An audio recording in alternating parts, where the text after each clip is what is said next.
last time I couldn't find the key. So I'm going to try to see if I can find it.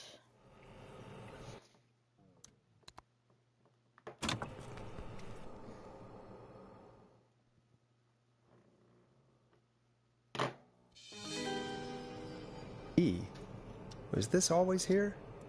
I must have missed it when I brought everything upstairs.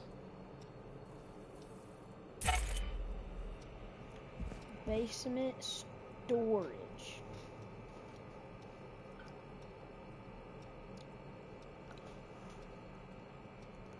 The amount of times I have looked over that key is insane.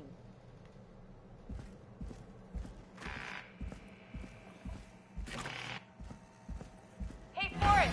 Peggy, give me some warning before yelling down the intercom? Sorry. Real. Buzz the intercom when you find something and want to discuss it. Okay.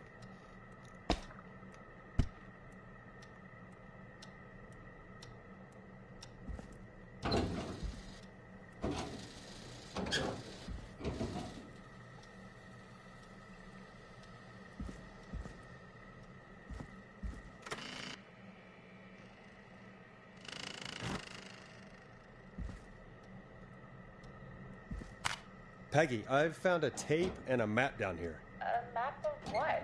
Looks like it might be to somewhere in this storage area. Weird. Map. Well, maybe the tape will give us more information. Give it a play.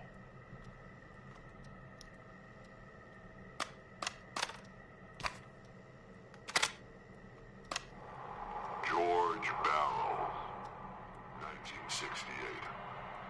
That's when this all began for me. Follow the maps, find the tapes. I'll be waiting. Wait, George Barrow?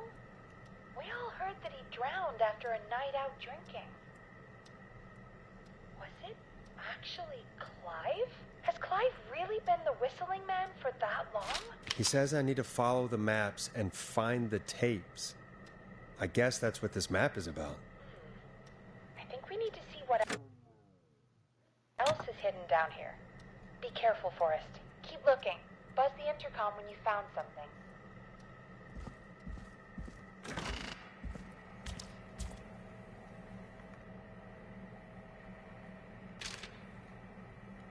Time of autopsy is 7 a.m.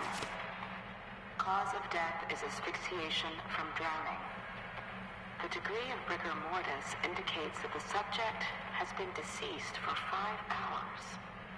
That puts the time of death... I thought his body was never found though.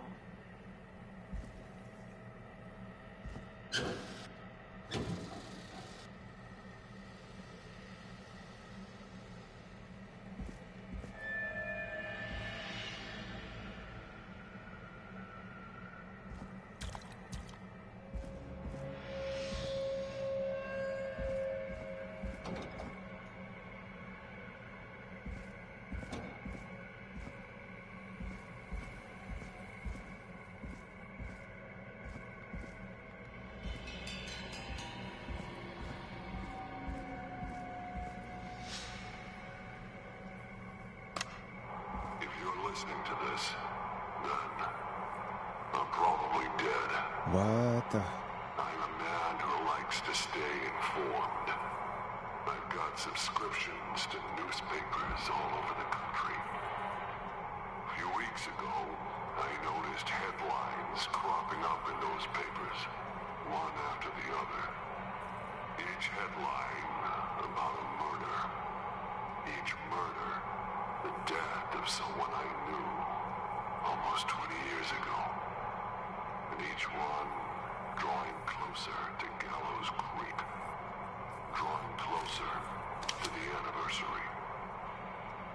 None of us are innocent, but I don't think we deserve killing. All I hope now is that I can save some folk from the worst. That I can.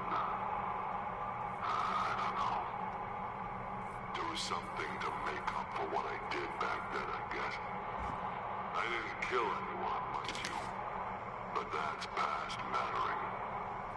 Now, there's more I could say. That I should say. But my employer made it clear that my family would pay a high price if I ever spoke out. So, hopefully I've said enough for you, listener, whoever the hell you are, to start putting the truth together. What the hell? Peggy is not going to believe this.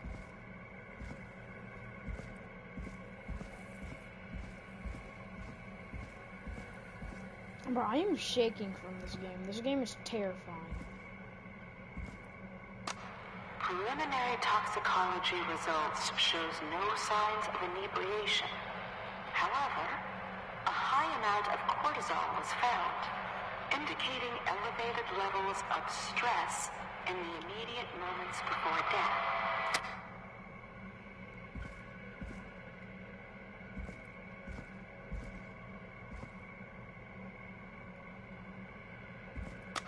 Small lacerations to arms, legs, and face, typically obtained by running through foliage. Severe blistering to the feet, as though the deceased had been running without stopping.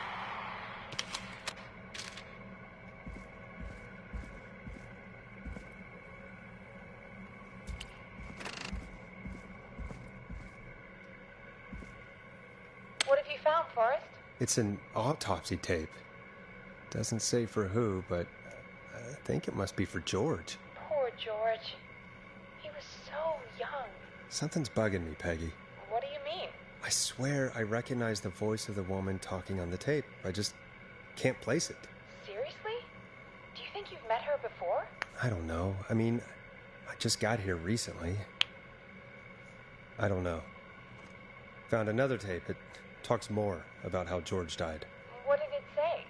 It sounds like he was running for his life. Sprinting through trees and bushes, getting cut up all over. What would drive someone to do that? I'm not sure yet. There's also a tape about a toxicology report. There were no signs of drinking or that he was on anything. What? But everyone said he went swimming drunk and drowned. It was in the newspaper and everything.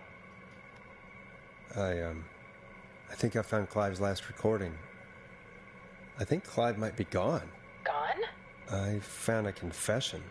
Not for any killings, but for playing a part in covering up George's death. He left this behind in case he died. He hoped someone would find it. Do you think the Whistling Man already got him? Possibly.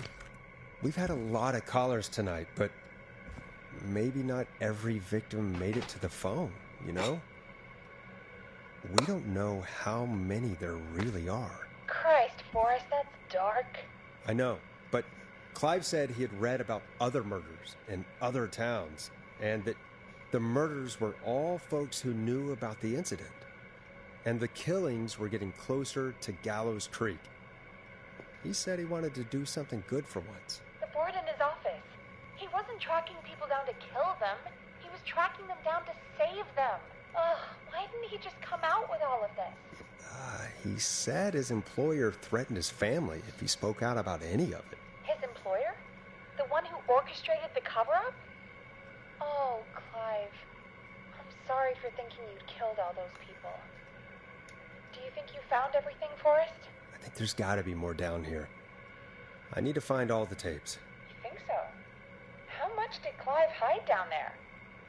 Well, if there are more tapes, then there must be more maps to follow, right? That seems to be the case. All right, then. Buzz the intercom when you find something and want to discuss it.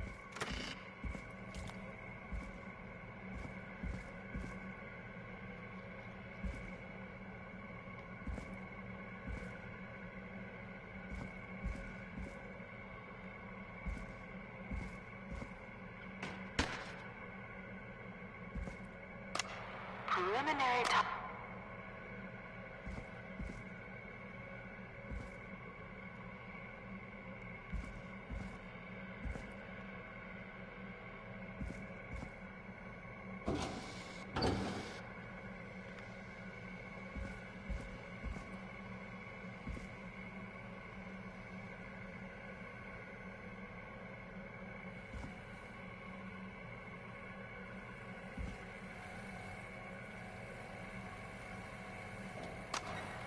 Additionally, there appears to be a post-mortem injury to the arm. It looks like it was trapped in a car door.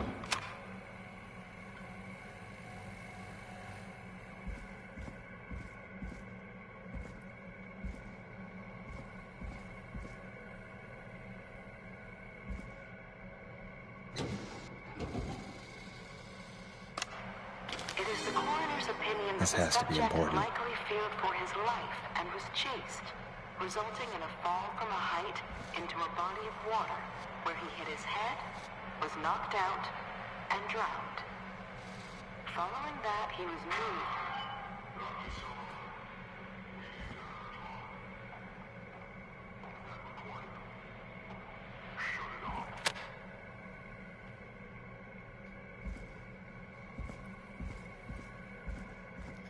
Dude, I'm shaky right now.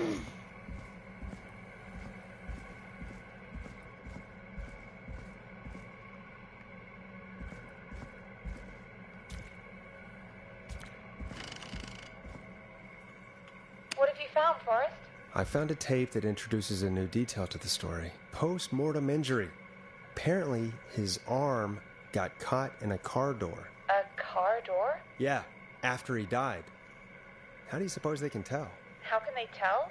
I'm a radio producer, not a coroner. In another tape, the coroner comes to the same conclusion as I did. George was running from something. Maybe an animal?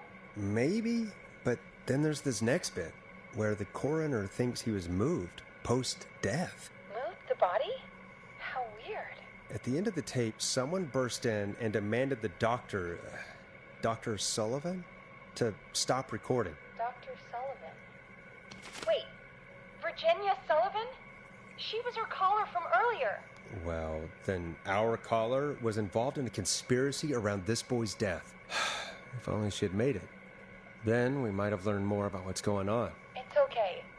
We did what we could. The takeout idea was a long shot as it was.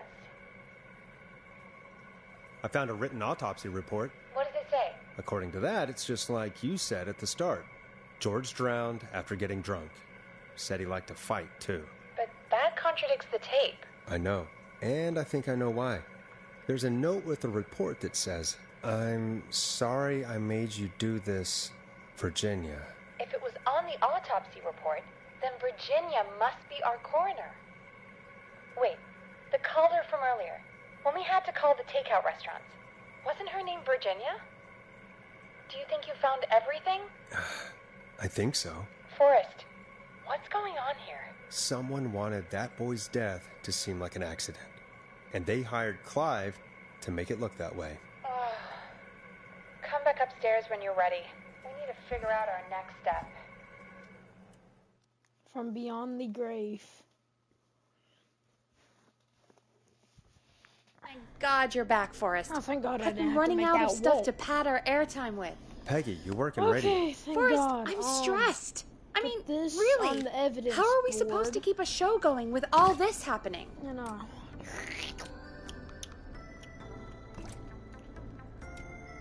Beats me.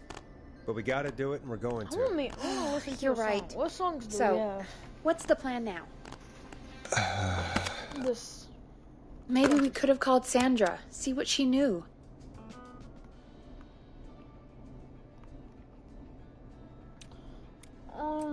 Well, we win some and we lose some, I guess. I guess.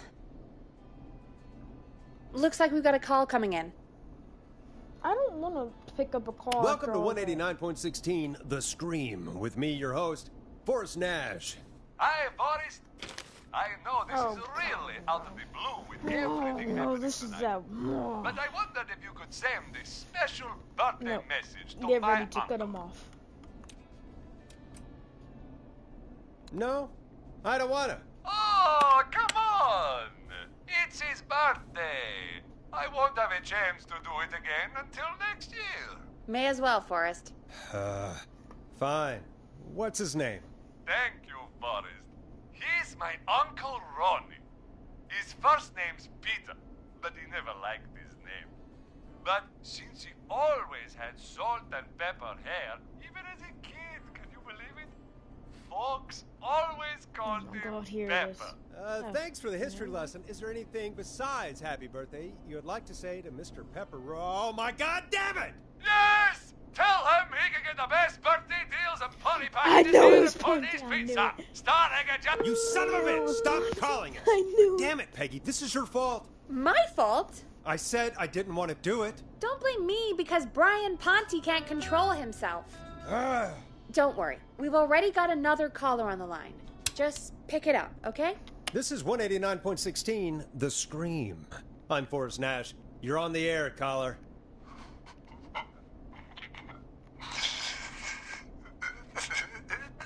Caller.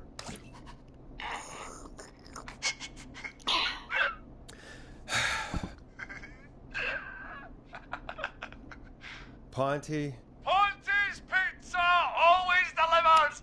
Come rain or sleet or whistling man, we'll be there.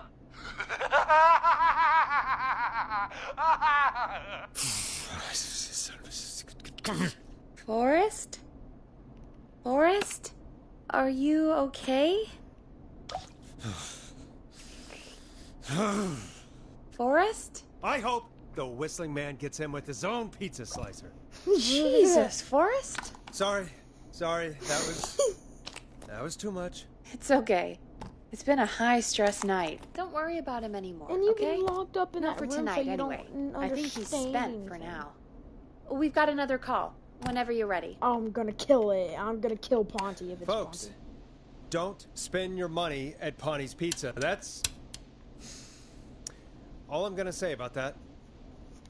Moving along, I'd like to welcome another caller to 189.16, The Scream. With me, Forrest Nash. Who, may I say, is calling? Well, hello again, Forrest. Dawn. Dawn? We played your song, Long Ride Home. Did you hear it? Can you tell us? Never mind that now. First, I'm calling because I need your help. Are you in danger? I sure am. Do you mean Yes, he's after me now. you? I think so. He must have heard me on the radio helping you. Helping? You didn't exactly help.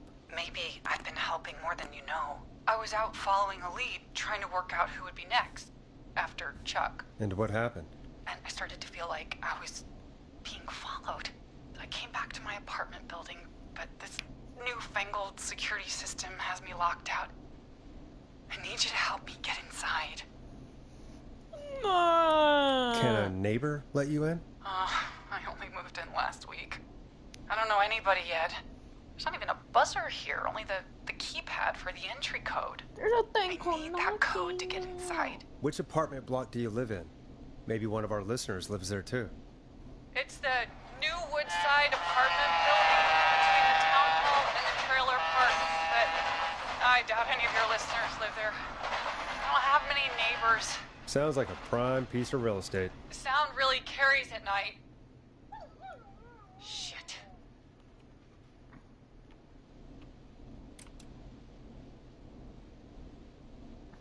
Is that a neighbor's dog? Yes, it is. Boy, I wish he'd muzzle that thing and... Oh. And now he's blasting David Scopo out of his window.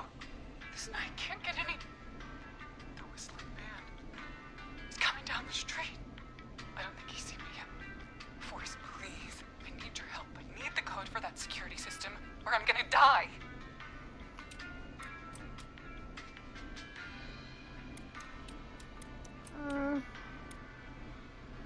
Can you get your neighbor's attention? That the whistling man will see me, Forrest. I can't do that.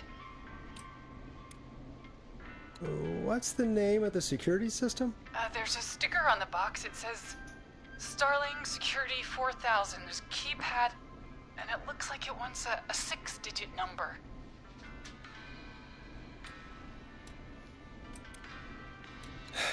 We'll see what we can do. Thank you, Forrest. Yeah, of course. Don't worry, Don. Thank you, Forrest. I knew I could count on you. I'll sit out of sight. Call me back soon.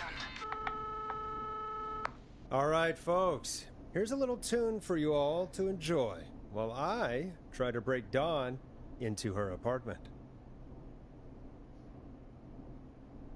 Oh yeah. A classic backed by popular demand. This is Long Ride Home by the Barn Finds. You were pretty quiet there, Peggy. Forrest, was it just me, or was there something... It wasn't just you. Something was weird about that. Yeah, well, tell you what, we have a Starling 4000 or whatever here at K-Town. Clive bought one for the station. Maybe we can find something to help. My bottle. I'm not sure who, but to help someone.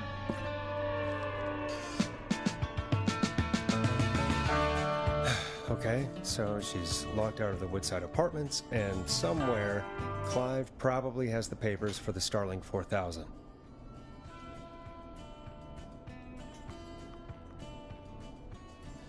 Oh, there. Welcome back, Forrest. Find anything? Nothing by way of key codes. I see.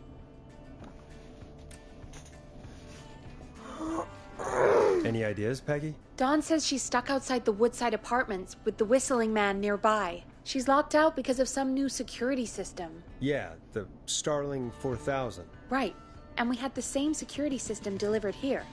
Clive was going to install it, so check the basement. I'd guess that's where Clive would have stuff like that. Thanks, Peggy. God. No problem. Don't take too long.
Welcome back, Forrest. Find anything? Nothing by way of key codes. I see.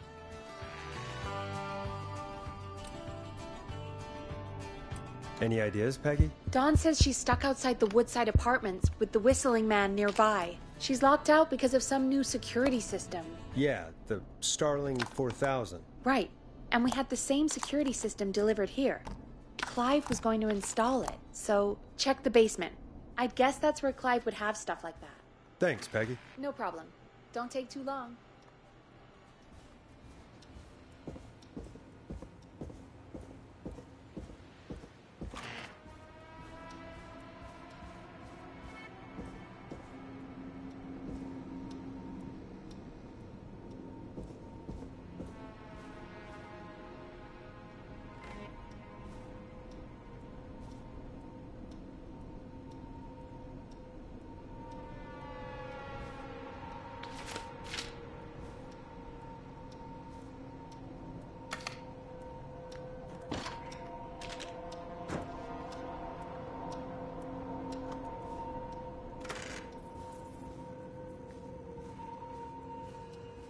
Needs a key.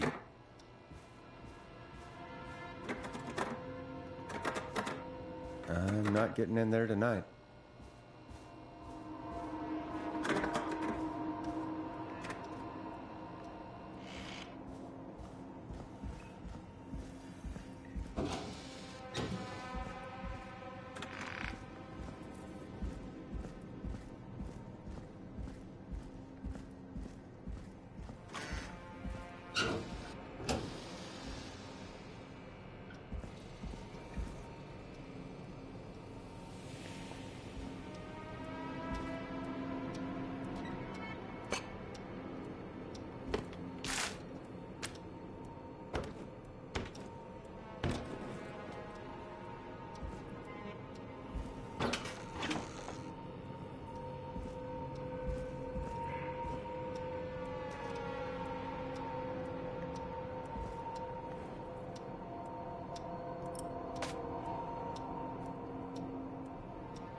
Order delivery form. Starling must have left this by accident. The system's not even installed at Woodside.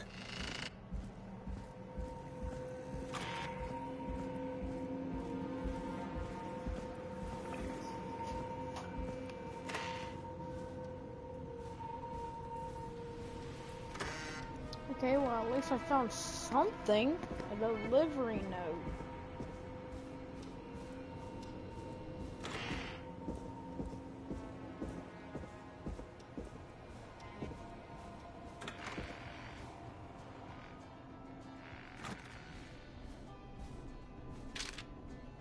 Welcome back, Forrest.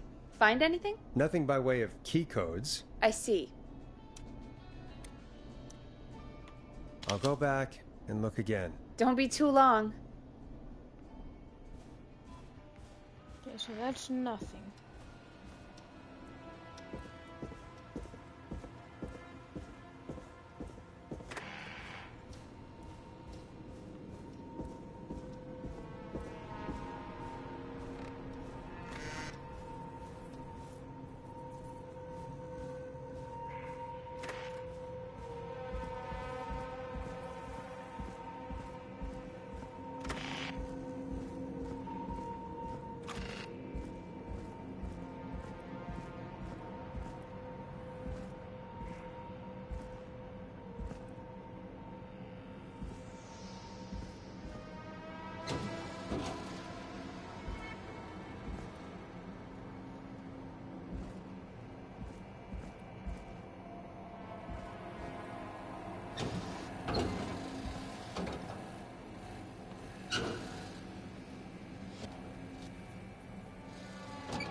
Ooh, a new vinyl for my collection.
Starling 4000 user manual.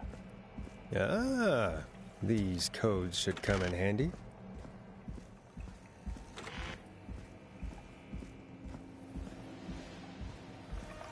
Finally, it took me 5 years to find it, but found it.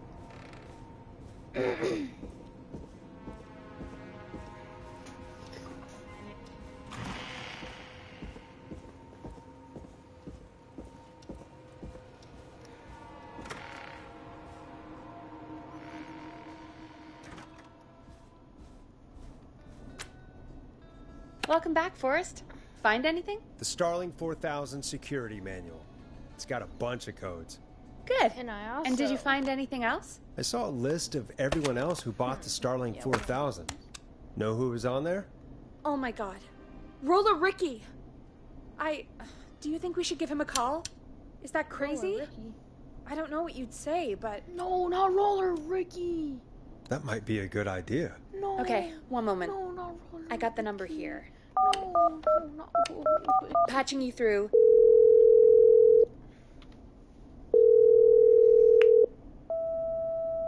Shit. He probably can't hear it over the music. Forrest, I don't know about this.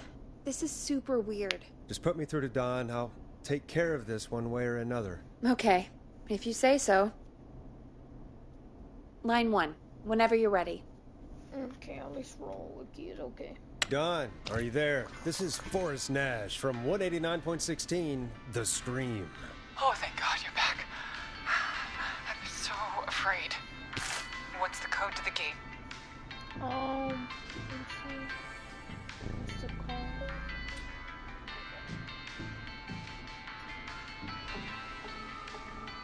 The code is 715914. Thank you, Forrest.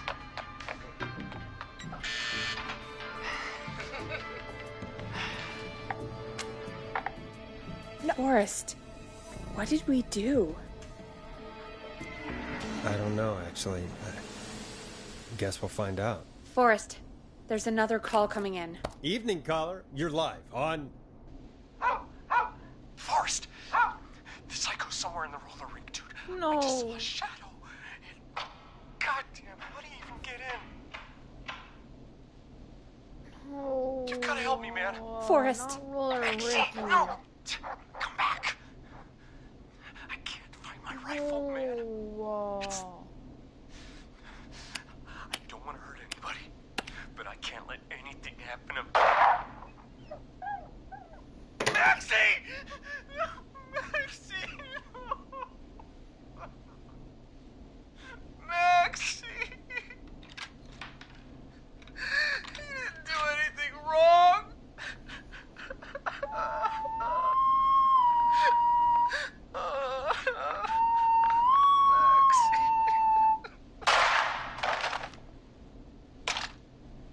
Thanks again, Forrest. Oh, God, poor Ricky. Okay, Gallows Creek. Process what just happened. Bro, why So, did I do the whistling that? man No, not Max. Is a woman? Why Max? I know. I can't believe it. No. She called up. Oh my You spoke to her God. multiple times. Why Max, bro?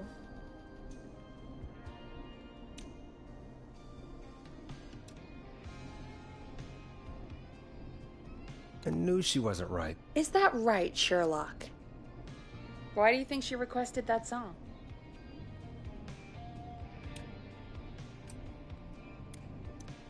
To get me outside? Maybe, but how? She didn't know the song was outside to start with. That's right.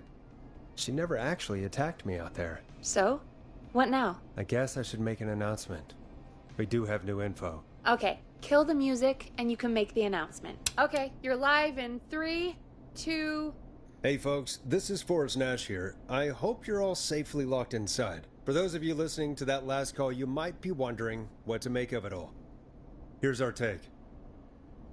We now believe the killer is actually a woman, one who might manipulate you into letting her in before she attacks you.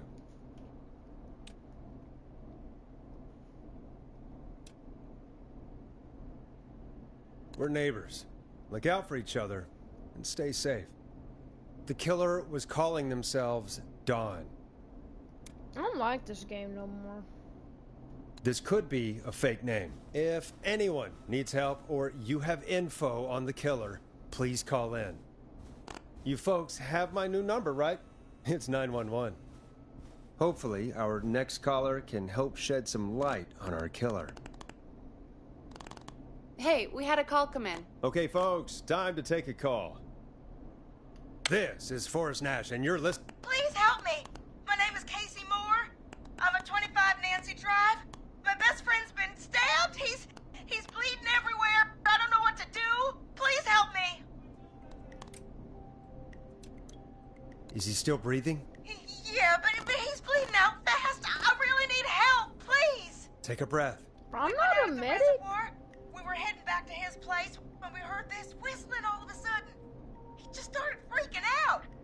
He screamed at me, told me to hide. I'd never seen him like that, and I just panicked and ran and hid in a bush. Oh no. Forrest. Then what happened? He went up the road and talked to someone. I couldn't really hear or see anything. It sounded like he might have known the person, and they just stabbed him.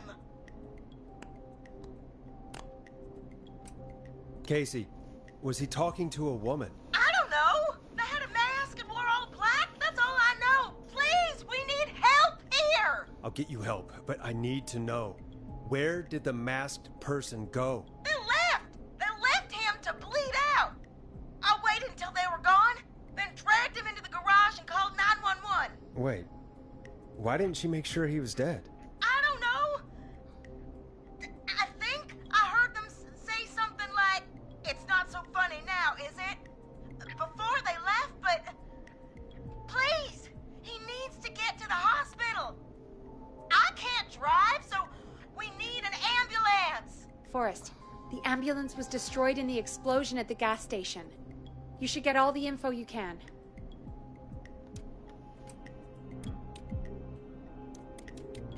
Can you tell us where your friend was stabbed? They stabbed him in the stomach, and then stabbed him again in his leg when he was on the ground, and it's... Oh, the knife is still there in his leg. What's your friend's name, Casey? It's Jason Parker. We'll be right back. Peggy, patch us through to the hospital. On it. Phoning St. Gabriel's now. Switch to line 2. Hello, St. Gabriel's Hospital. How can I help you? Hi, this is Forrest Nash from 189.16.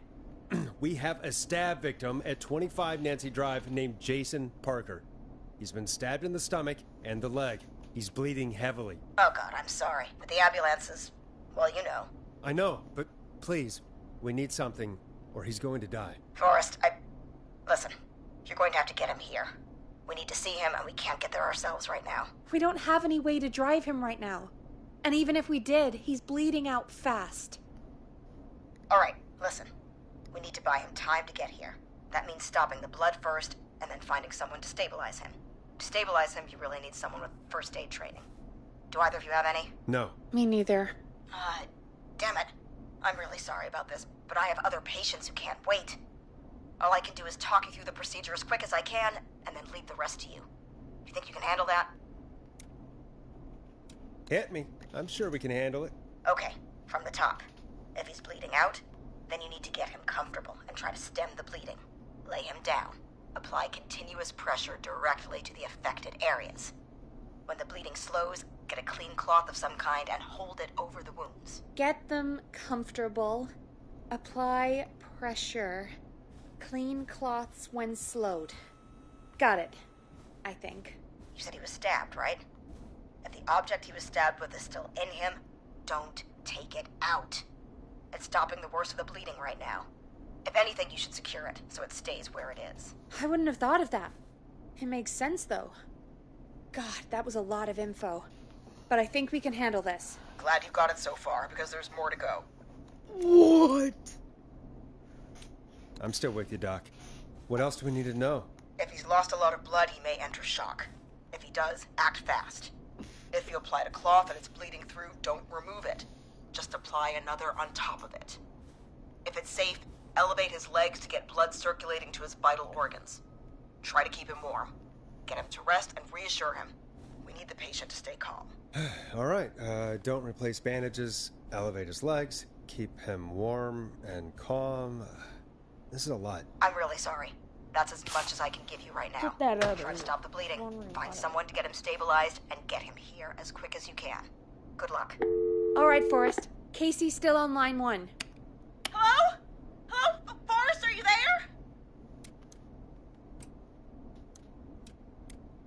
I'm here. How is Jason doing? Badly. He's still bleeding. I need help. I've been putting pressure on his stomach wound since you left, but he's still bleeding. I don't know what to do. That's good, Casey. The nurse said to do that. What about the knife in his leg? It's gotta be hell. Should I pull it out? No, don't touch the knife. The bleeding will get worse if you pull it out. Are you sure? I'm sorry. don't worry, Casey. We're a team here. We're all going to get Jason through this. Casey, is his leg wound bleeding right now? I hate looking at that knife. Yeah, it's bleeding. His stomach is worse, though.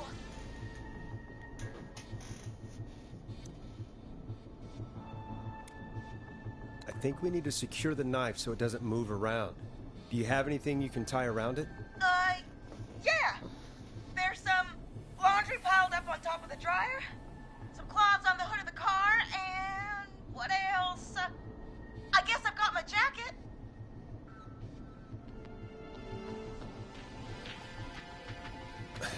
Look in the laundry for something like a towel or a shirt. Hold that over the wound. Okay. Looks like I'm gonna have to buy you some new whites, Jason. Here we go. I'm sorry, Jason. It's secure. I'm putting pressure on his stomach again. Oh, I'm starting to think we might make it. Forrest, can I have a word? Now isn't the best time, Peggy. Can it wait? Forrest, it's kind of important. All right. Give me a second. Casey, I'm going to have a quick word with Peggy. Keep putting that pressure on and let us know when the bleeding is under control. You're doing great. But what if something happens? We'll still be here. Just shout if you need anything, and we'll be there. I promise. Okay. I'll wait. Jason, please be okay.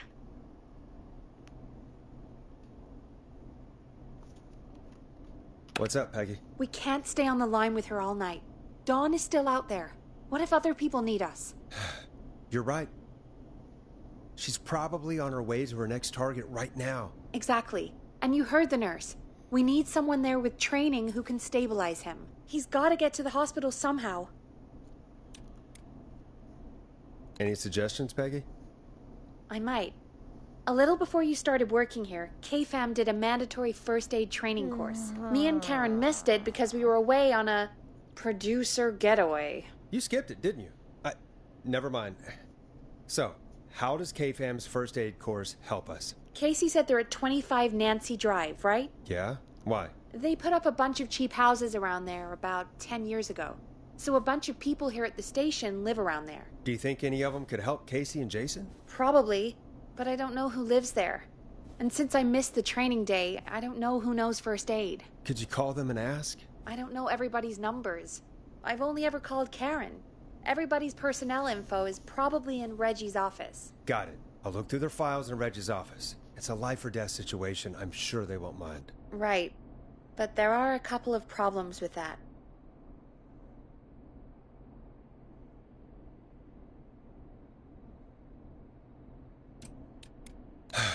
It's sensitive information, so Reggie probably locked it in his safe. Great. Do you have any idea what the combo for the safe could be? Not a clue. Reggie's a serial note-taker, though. Maybe something in his office will give it away. Right. There is something else. I'm not gonna like this, am I? Have you ever heard, "The future is floppy"? Peggy, what the hell are you talking about? I'm talking about floppy disks. Floppy disks are like these futuristic things that have information on them. You put them in a computer and they do something. Peggy, I know what a floppy disk is. Anyway, Reggie decided that the future is floppy and started phasing out our physical records and replacing them with these floppy disks. I imagine it's the same for our personnel files. That's good to know. Since we haven't heard anything from Casey, I'm guessing Jason's okay for now. I'll check out Reggie's office and see what I can find. You'll need a key for that. I'll just slide it under my door now. Thanks, Peggy. I'll just have to look around. I don't know. Good. I'll patch my mic down to the office so you'll hear me over the intercom.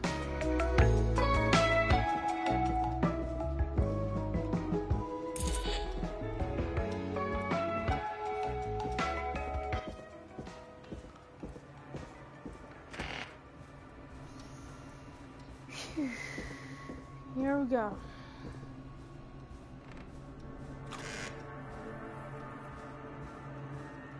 Moment of truth. Looks like I need a 4-digit code.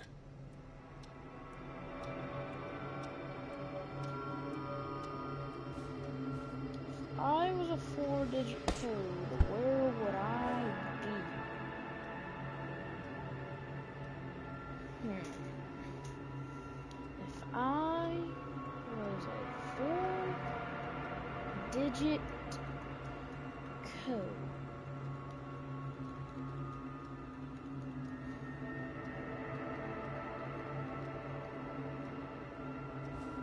If I was a 4-digit code, where would I be?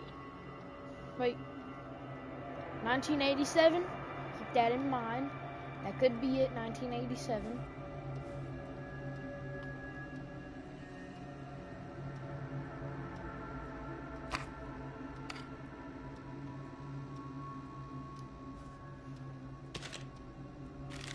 Or I need to put in the floppy disk first.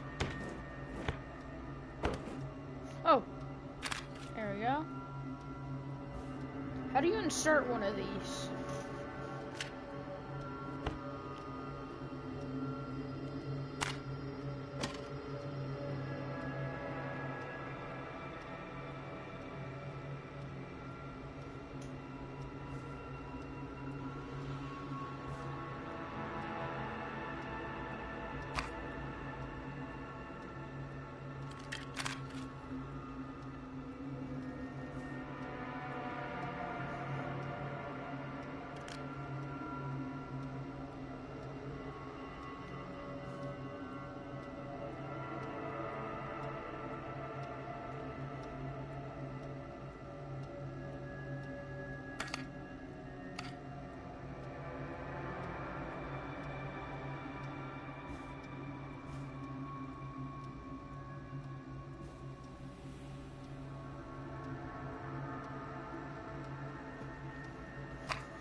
Oh, there you go.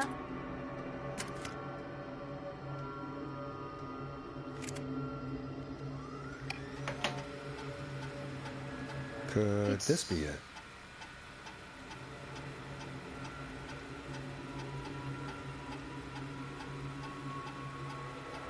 One, 2, 3, 4, 5, 6, 7. I see there are 7 numbers in this. 1, 2, 3, 4, 5, 6.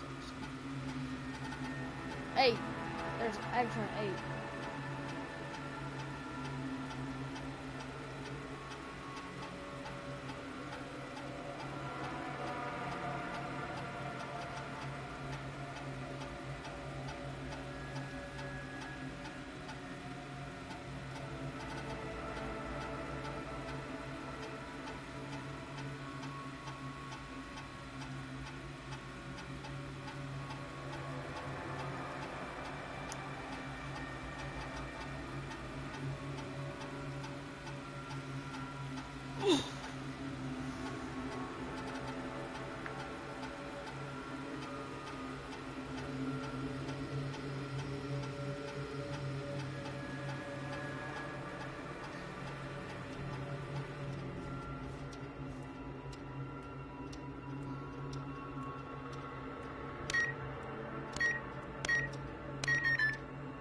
Nope, that's not working.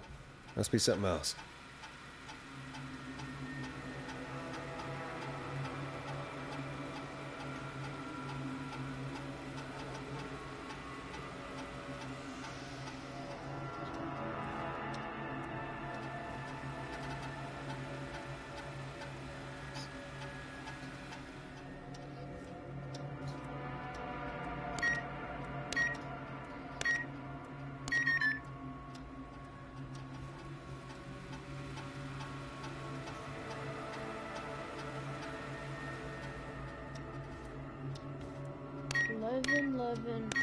Nice. There we go.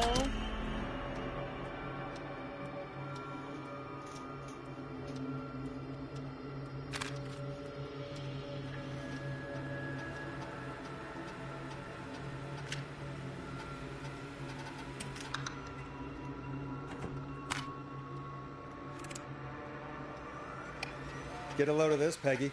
Apparently, I'm a lone wolf type. Forrest, what are you doing? We don't have time for this. We have a man literally dying on the line, and we're more interested in you. You're right. I'm sorry. I need to focus on possible candidates. I can read the rest of this later.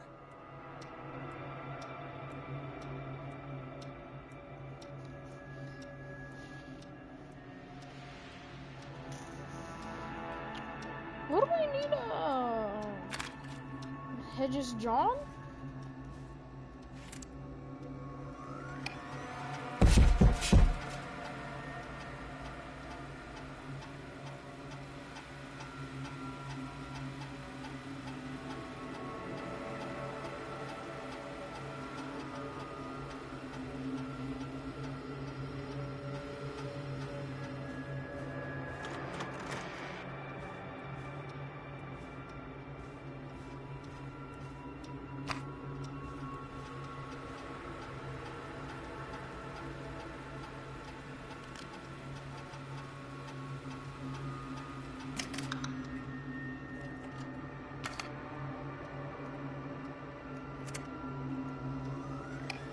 Hey, Peggy.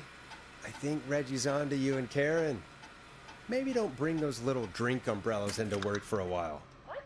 Why are you reading my file? You need to find someone who can help Casey. We already know I can't. Don't waste time. You're right. I'm sorry. I need to focus on possible candidates. I really Okay, shouldn't yeah, have read okay, I both. remember We're in now. a hurry.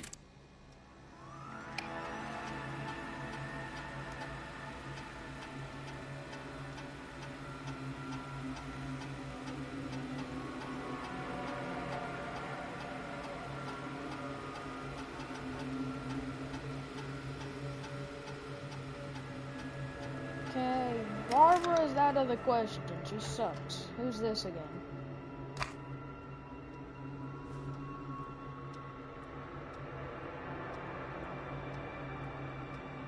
Now this is Peggy, so we don't need Pegster. Hedges John. Okay, this is a person that we do need.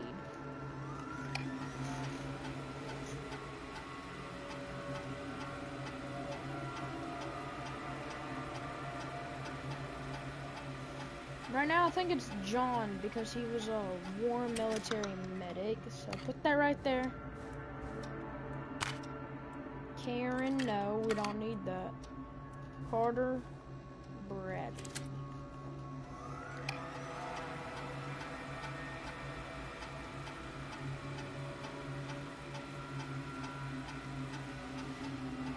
I know.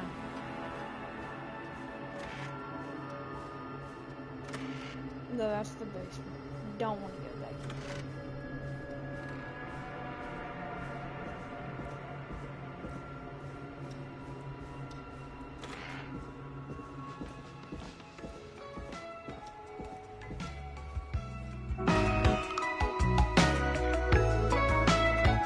Hello, Pegster.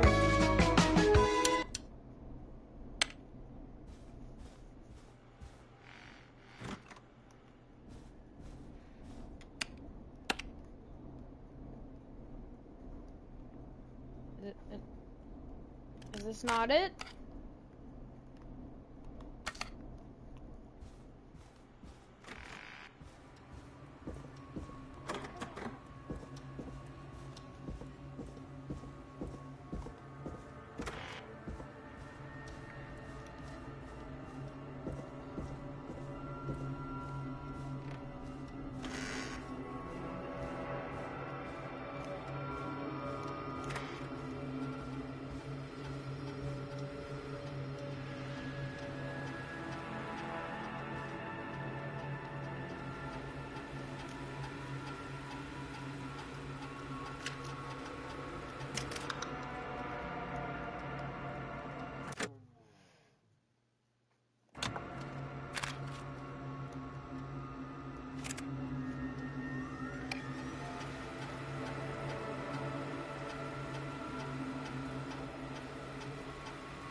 Could this be it?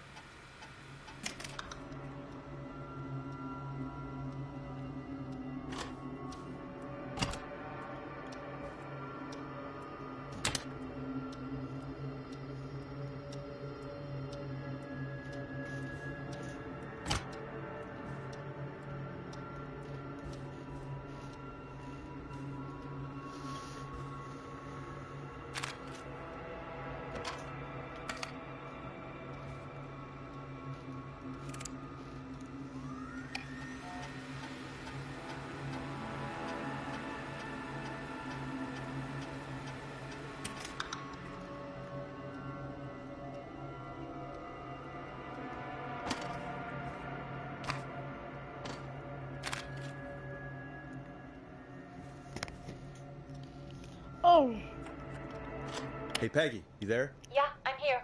Did you find what we need? I think I know who our best bet is to help Casey and Jason. All right, good work.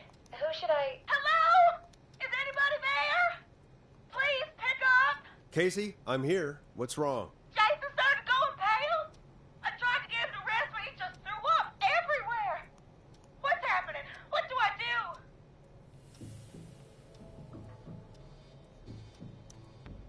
God, it sounds like he's going into shock. Casey, just stay calm. It's going to be okay. But the bleeding seemed to slow down. Did I mess up? Jason, I'm sorry. Casey, calm down. You've done everything right. I need you to listen to me, okay? For Jason. What did the nurse say to do about shock?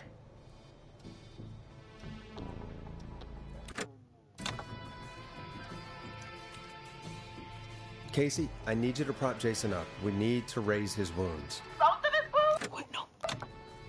You want me to fold him up like an accordion? Did the nurse really tell you that? That doesn't sound right, Forrest. We really need to be careful. If we get anything wrong now, then I'm looking at my notes. We need to get Jason as warm and comfortable as possible. Do you have anything you could use nearby, Casey? Yeah. I still have some laundry next to me. I'll wrap him in some blankets. Just give me a second. Sorry. Jason's bleeding through his bandages. Should I get him new ones? Or... Oh, God. Don't remove the bandage. Apply another one on top of it. Do you still have something you can use? I've used the rest of the laundry to keep him warm, so... I'll use my jacket. I can always get a new one. I'll fix his bandage and get him warm. Hold on, please.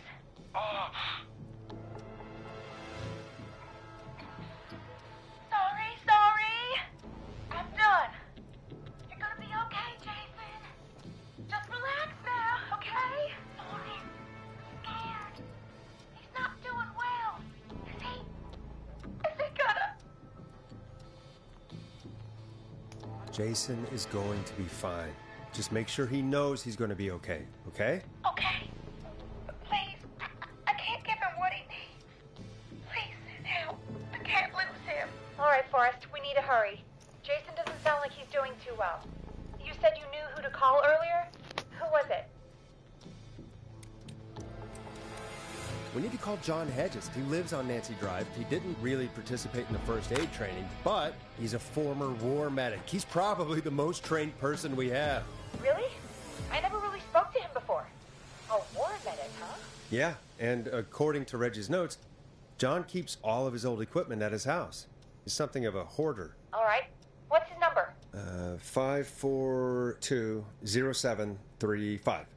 Calling now. Let's hope he picks... Who the hell is this calling me? What time is it? John, it's Forrest Nash here at KFAM. We have an emergency and we need your help. Forrest? If this is a a work emergency, then it can wait until the goddamn morning. Just leave me a note like everybody else. John, no, this is a medical emergency. A man has been stabbed by the Whistling Man, or... Never mind. He's badly hurt, and he's going to die unless we get someone to him now. The Whistling Man? What kind of joke is this? John, we're not kidding. A man is gonna die if we don't help him right now. Seriously? I haven't been called on for over 10 years. Where's the patient? What's his condition? He's at 25 Nancy Drive. I think we got his friend to stem the bleeding, but he's gone into shock. He's passed out right now. You say he was stabbed? Do you know the extent of his injuries? From what we were told, he has 2 major stab wounds. One to the stomach and one to the leg. The knife is still in his leg, and the stomach wound is open. Understood. Let me grab a few supplies and I'll head right over. Damned if he dies on my watch. Thank you, John. We'll let him know you're on your way. Good luck. Hello, Casey. Are you there? How are we doing? Bad. Jason seemed really weak, and then he started crashing. What about now? Is he still thrashing? He's passed out. Please tell me you found someone to help. Casey, help is on the way. My colleague will be there soon. You hear that, Jason? Someone is coming. You're gonna be just fine. Just hold on to me, okay? Just hold on. Come on. Hello, Casey. This is John Hedges. I'm here about Jason. Please let me in. I'm guessing that's Jason there. Casey, I'm gonna need your help. Forrest, Peggy, don't you two worry. We've got this from here. Okay. Forrest, we'll call you back later. I have to go now. Good luck, everyone. God, I hope he's gonna be all right. And with that, the show moves on. We're sending our best wishes to Jason. Well, after all that excitement, I think we could use some music. Come back upstairs when you're ready. Teleport me? Oh. Thought you were gonna teleport me, bro. To make the stupid long walk.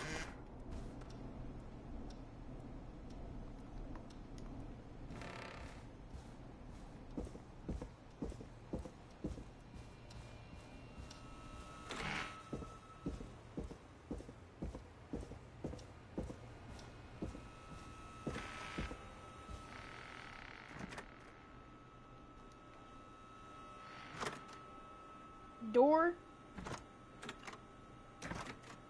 Stay shut.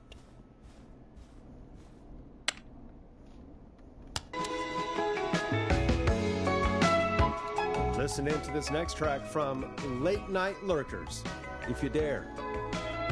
It's getting pretty late. This might be your last break for the night, so try to enjoy it. Give me a buzz when you want to go back on air.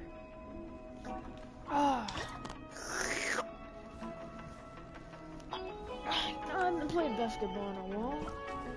Been busy. Start of the game I loved. Switch about was like 5 hours.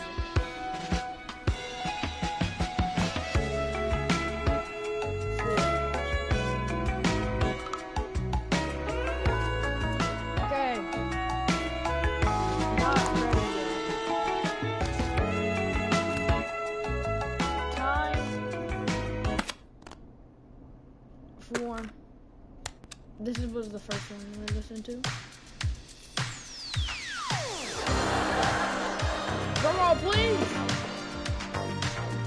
I forgot that makes the joking sound. Okay, turn that down. Let's roll. You got it. We've got another call coming through, too. Oh, we have another call coming in. But, hang on. What's up, Peggy?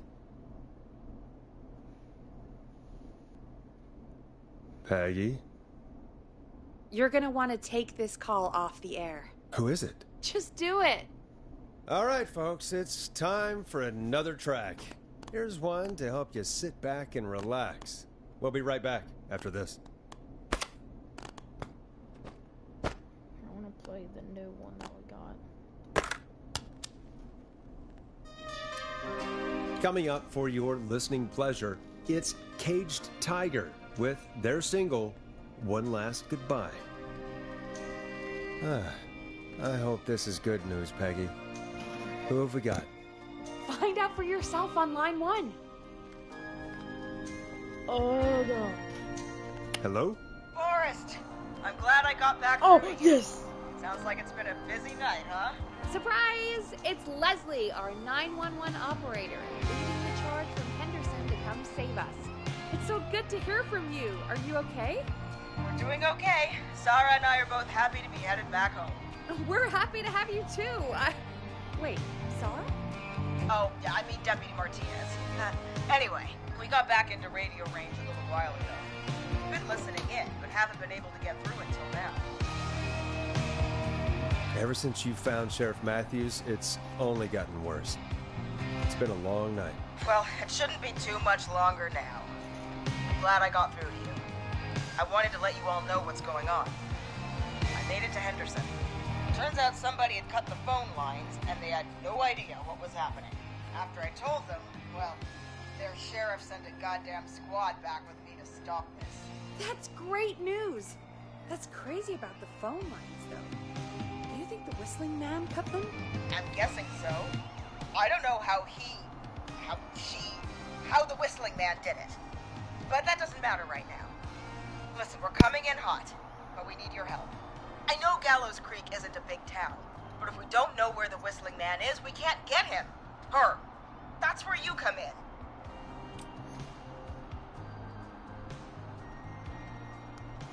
You can count on us. What do you need? It might be a long shot, but here goes. The Whistling Man already called up a few times. I bet she calls again. We're still a little ways out of town, so if she calls, stall her. Buy as much time as you can for us to get in. And while you're talking to her, try to figure out where she is.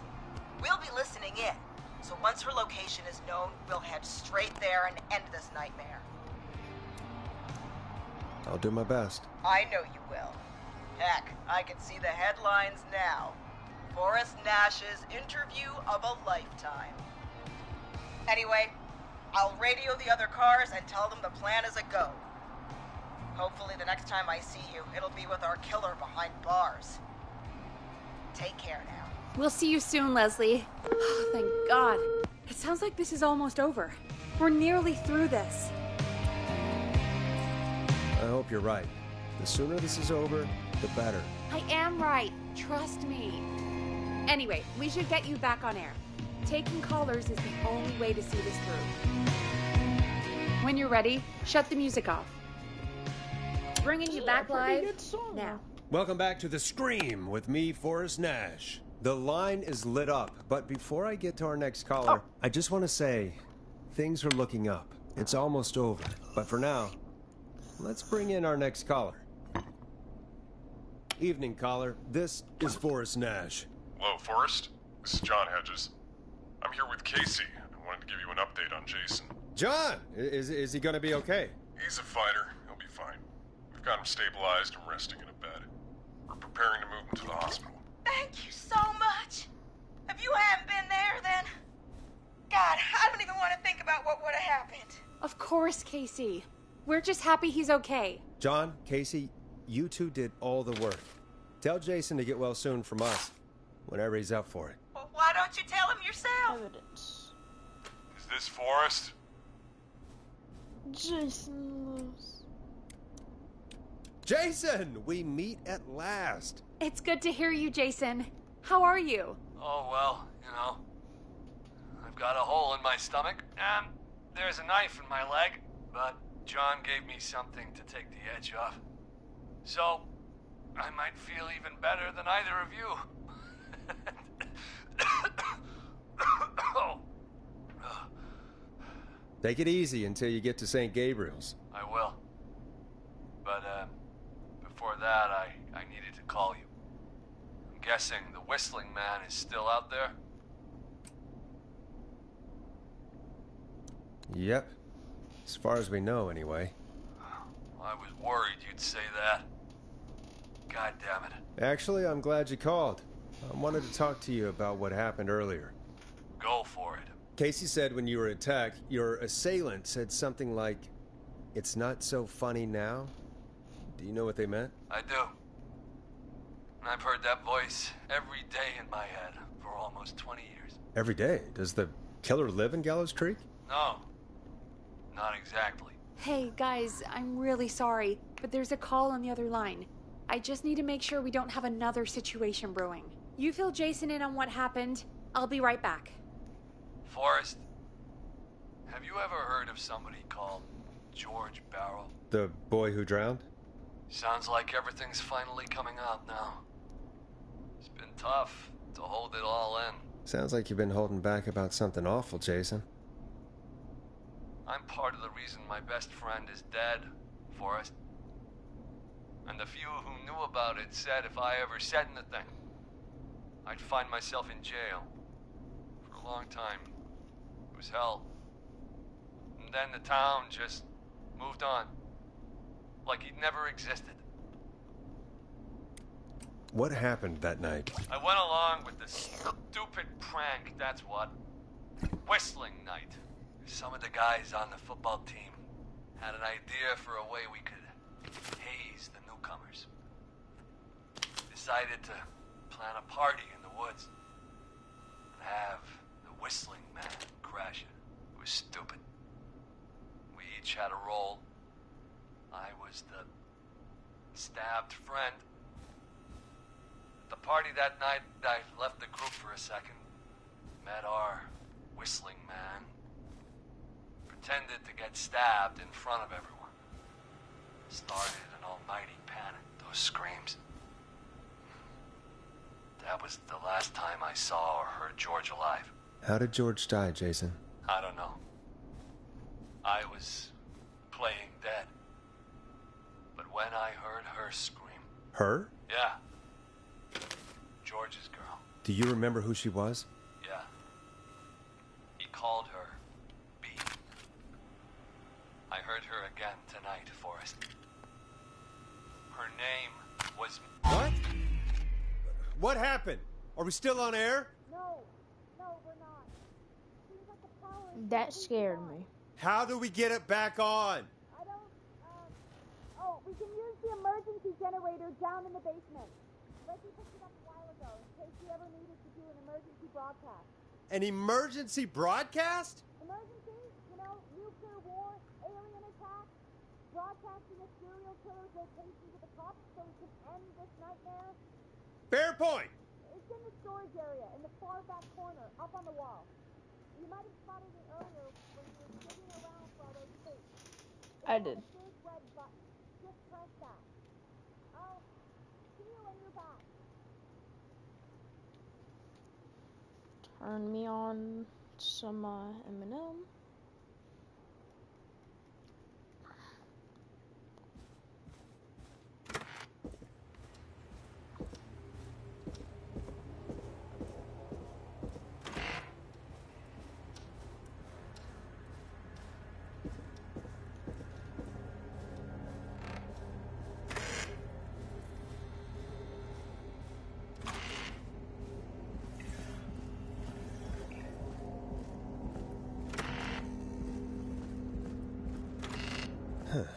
Far back corner. Why is this station so big?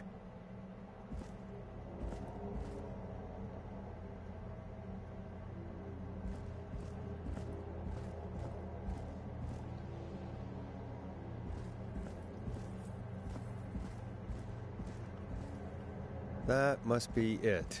Boom! We've got power. Let there be lights. The Whistling Man. I need to warn Peggy.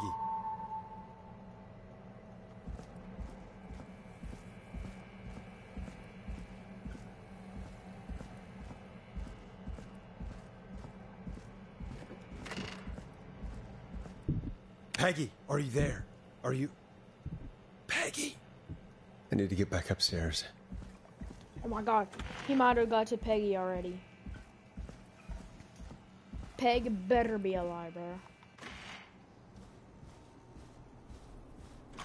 What the hell? That scared me. Oh my god.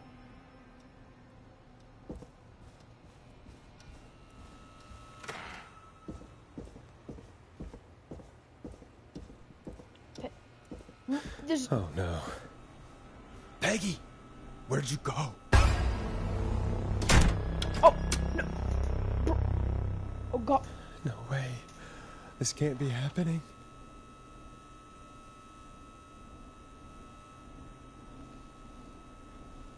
What?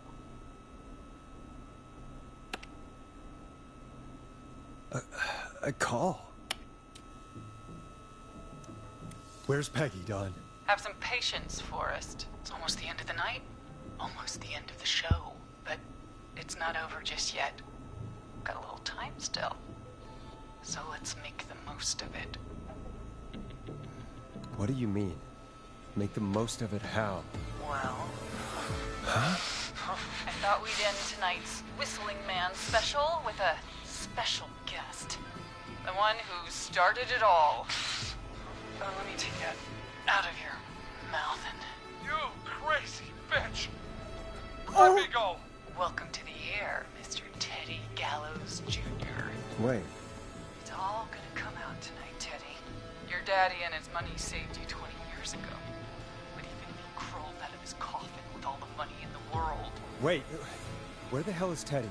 How are you talking to him if you're here with me? Because I'm not there with you, Forrest. I'm here with Teddy. And if he says where that is, well, he knows he'll get it. I can see you. You're standing right in front of me. Oh, I get it. You're wondering who's there at the station with you. Forrest Nash, let me introduce you and all of Gallows Creek to my boy, Henry Barrow. Your son? You mean you... Wait, that he... Yes, Forrest. He and I had a son. What? Two whistling men tonight. Of course. That explains how you were always able to get around town so quickly. Hang on. Did you say Barrow? Then are you? Let me just get this mask off. Damn uncomfortable thing. No wonder Mooney went crazy wearing this. There we go. Marie Campbell? George's old girl. Oh. Well, it sure has been years since I last saw. Oh, God damn it. I'd be quiet if I were you, Teddy. But I'd listen to Forrest. Everyone's gonna know now what Teddy did. He killed George that night. This night. 20 years ago. Listen to me. You... You're gonna talk when I talk to you. And not a moment before. Meanwhile, Forrest, I'm gonna give you the chance to talk. You're gonna help me reveal what really happened to George all those years ago. Okay, Marie. I'll do it. Good. Then let's talk about the night George was murdered. Murdered? Listen, Bro, what is happening? Is he getting... I said you speak when you're spoken to. Okay, so he's good.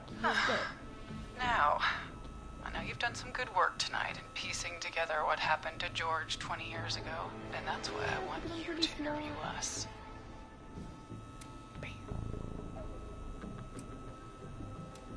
If you say so. I'm not really in a position to argue. I'm happy we have your cooperation. Do a good job. And hell, you might be the only one to leave here alive.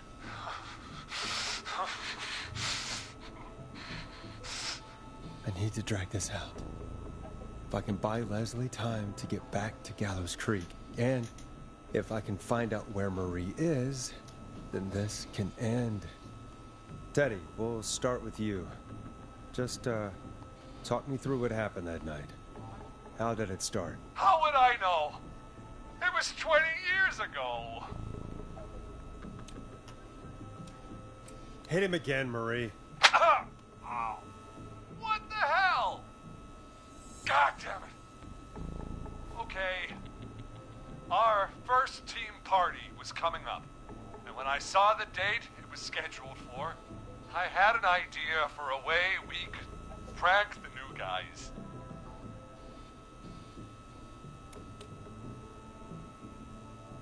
What made that night special? That was the night Mooney went missing. We couldn't pass it up. I was just surprised no one had ever thought to do it before. Wait. You mean this was the first whistling night? Keep talking, Teddy. We went up near Whistling Point. God, who was there? Me, Jason, and George, of course. But George didn't come alone. He brought Marie. About midway through the night, we put the prank into action. We looked up at the trees and saw Jason there, bloody, like he'd just been stabbed. And the whistling man, screaming. George and I and Ricky, we got left behind. Wait. Ricky was there? Roller Ricky? He was. And he was in on the whole thing.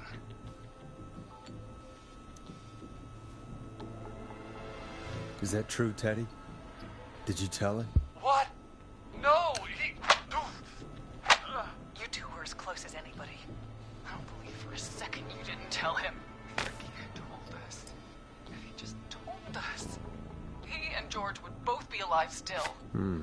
Well, if Ricky weren't dead, we could have heard his side of the story. It was just a stupid prank. Hit him again, Marie. God damn it! You made George think Jason had been murdered. He thought his best friend was dead. And so tonight you stabbed him for real? It's the role he wanted to play. Jason's still alive, Marie. He was with a friend. We talked her through how to stop the bleeding and got him professional help just in time. Oh. Well, shame he didn't have the good sense to die earlier. He's gonna regret that. Enough about him. Me and George took off running, but somehow we got separated in the woods. I ended up near the bottom of Whistling Point, and when I noticed George wasn't with me, I panicked. And then, I don't know how he snuck up on me, but the whistling man grabs me. I scream, and he starts laughing, telling me it's just a joke. I can stall for time here. Tell me, what happened next? I suddenly recognized it was Chuck. Chuck Brody was the whistling man, laughing away. But then he stops, and he's looking up at the top of Whistling Point. What was he looking at? Teddy, what happened next? Nothing. It was just... Teddy? George fell off Whistling Point. Where were you when it happened? You pushed him. You were up there. You were dressed as the whistling man, too, and... I didn't push him, God damn it! I just chased him up there, and he kept backing up. When I saw he was about to go over, I reached out. That's what you saw.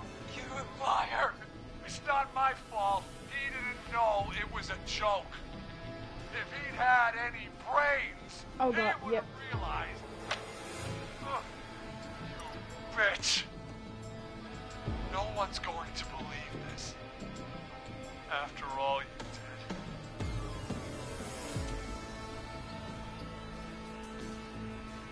I believe her. You... What?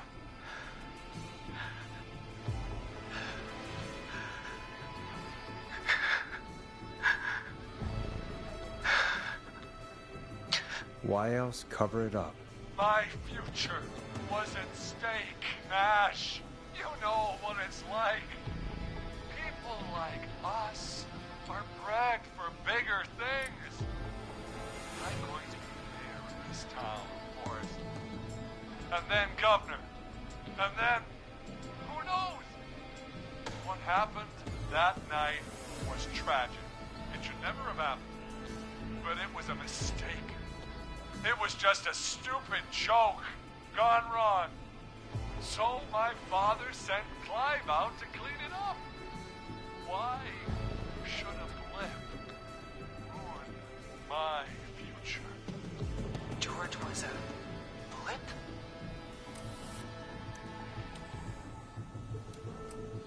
That's an evil thing to say, Teddy. That's the way it is.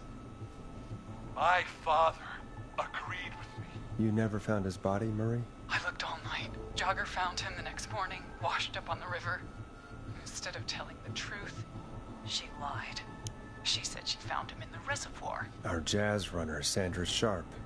Guess we'll never learn why she lied now. Everyone was in on it, Forrest. Even the coroner wrote a fake report. Said George was drinking, that he just got himself into trouble. Oh my Fake report? god.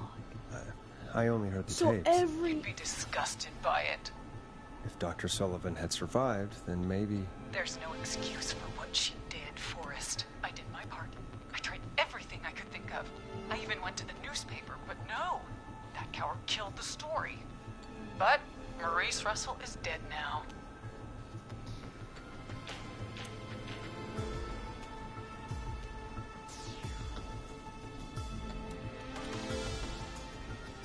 When will the killing end, Marie? End?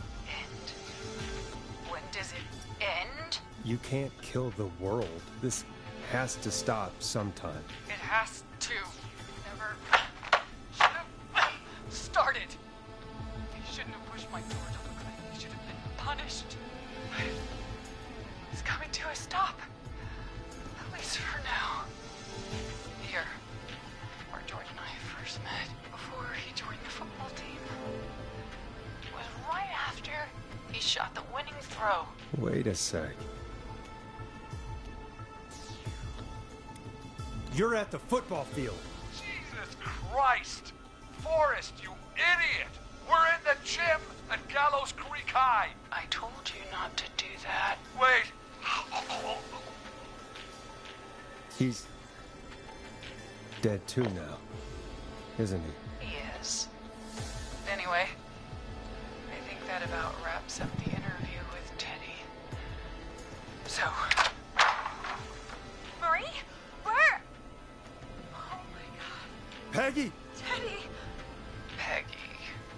It's been so long since I've seen your face. I worried you wouldn't come. And here I was, thinking you'd forgot me. I'd never forget my own sister. What?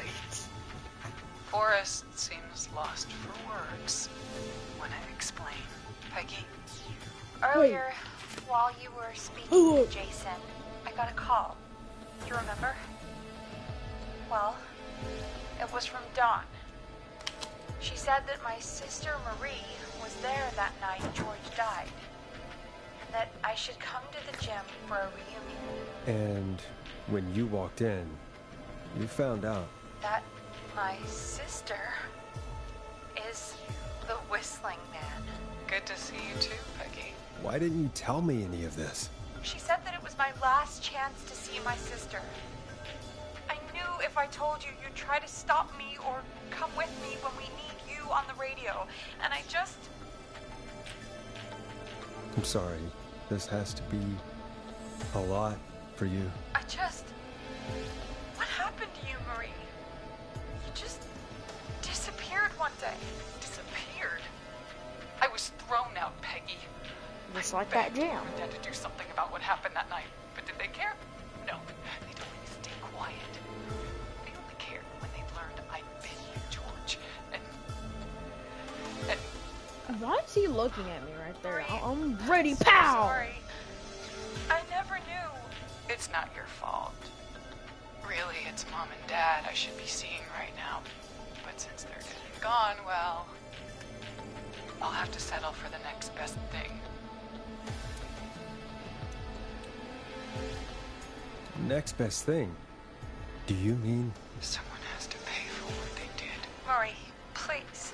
Mom and Dad are gone. Peg, peg, not peg, peg. Besides, you forgot me. Just like the rest. You forgot Marie, Peggy never forgot about you. Keep your mouth shut. But She wait, kept a card from you. She kept it here on her desk. What card? The card you made me for my 8th birthday. What does it say then? Happy birthday, Peg. Now you're great and 8. Love, M. I never forgot you. Well, no one's gonna forget now. Peggy, no! what? Did Maria kill her? Was that her reaction to killing her sister, or did she... Henry, kill him. What's... Hey, wait a minute. Just back off. Don't come any closer. I'm dead. I am so dead.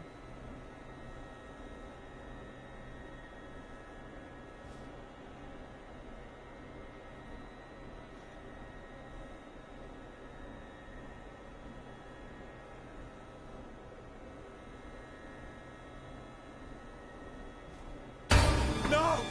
Please!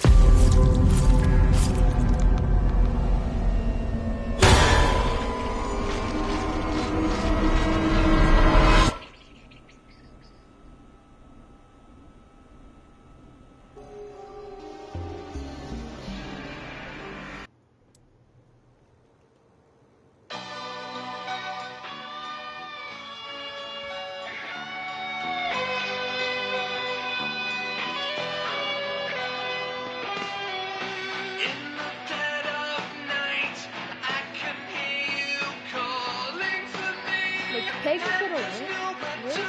Forrest and Peggy could have lived?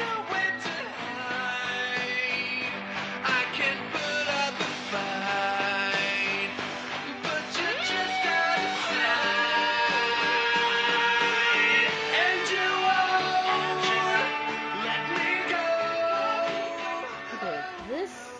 There's probably another ending than... Oh... There's probably another ending to this game. There's probably like 20 more. It's a great game.